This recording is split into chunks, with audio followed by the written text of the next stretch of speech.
Sila pala ang papalit sa It's Showtime. Mula ika-14 ng Oktubre hanggang 27, ang It's Showtime ay papalitan ng ibang programa habang ito ay suspendido. Hinihintay pa ang opisyal na pahayag ng pamunuan ng It's Showtime kaya hindi pa ito makumpirma, ngunit pinag-usapan na raw kung anong programa ang ipapalit habang sinuspinde ang It's Showtime. 2 araw na nagtay-taping sina Melay Cantiveros, Robby Domingo at Luis Manzano para sa pansamantalang programa na papalit sa programang It's Showtime.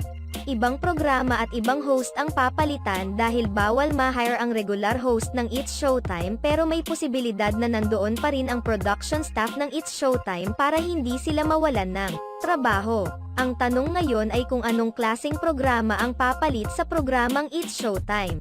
Salamat sa inyong panunood sa aming video. Maaaring mag-subscribe sa aming channel o i-follow ang aming Facebook page para updated kayo sa mga latest news. Ilagay ang iyong komento sa ibaba at atin yang babasahin sa next video.